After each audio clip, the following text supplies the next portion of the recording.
যাকে দিয়ে জিন ছাড়াবো তাকে যদি জিনে ধরে তাহলে সমস্যার কোনো শেষ নেই। যার হাতে বাংলাদেশ তুলে দেওয়ার জন্য আপনারা এত লাফালাফি করতেছেন তার ভিতরে তো সমস্যার শেষ নেই। তাহলে আপনাদেরকে কিভাবে সমস্যা থেকে মুক্ত করবে?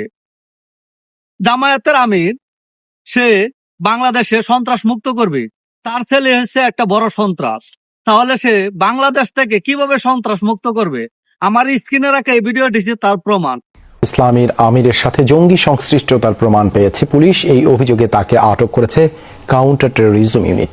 নতুন জঙ্গি সংগঠনের ট্রেনিং ক্যাম্পে ছেলের মাধ্যমে টাকা সহ অন্যান্য সহায়তা পাঠান জামাত আমির ডাক্তার শফিকুর রহমান। তার ছেলে ডাক্তার রাফাত নতুন জঙ্গি সংগঠন জামাতুল আনসারের সিলেট অঞ্চলের নেতা। ডাক্তার শফিককে 7 দিনের রিমান্ডে পাঠিয়েছেন আদালত। গত 9 নভেম্বর জামাত আমিরের ছেলে ডাক্তার রাফাতকে গ্রেফতার করে পুলিশের কাউন্টার টেরোরিজম ইউনিট। পুলিশ বলছে ডাক্তার রাফাত নতুন জঙ্গি সংগঠন জামাতুল আনসার ফিল হিন্দ আল শারকিয়ার সিলেট অঞ্চলের সমন্বয়ক। পাহাড়ি বিচ্ছিন্নতাবাদী গোষ্ঠী কুকি চীনের সাথে হাত মিলিয়ে বান্দরবানে ট্রেনিং ক্যাম্প গড়ে তুলেছে জামাতুল আনসার। জামাত আমিরের ছেলে ডাক্তার রাফাত আরও 11 সহযোগী নিয়ে সেখানে প্রশিক্ষণ নেয় বলে তথ্য পায় পুলিশ। আরও তদন্ত করে পুলিশ জানতে পেরেছে ছেলেকে প্রত্যক্ষভাবে সহযোগিতা করে জামাতের আমির, আর্থিকভাবে সহায়তা এবং নিজের বাড়িতেও জঙ্গি সংগঠনের সদস্যদের থাকা খাওয়ার ব্যবস্থা করেন তিনি।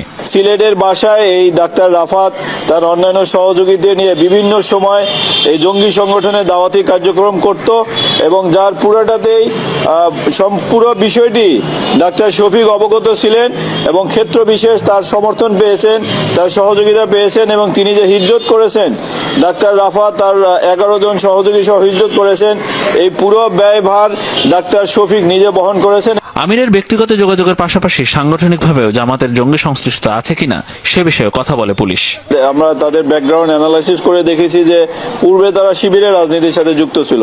এখন এই দুটি সংগঠনের সাথে হয়তো পরস্পর বোঝাপড়া থাকতে পারে। শীর্ষ পর্যায়ের জঙ্গিদেরকে গ্রেপ্তার করেছি, তাদের জিজ্ঞাসাবাদেও আমরা এরকম কিছু তথ্য পেয়েছি যে তারা জামাতে ইসলামী সংগঠনের কাছ থেকেও সহযোগিতা পাচ্ছে।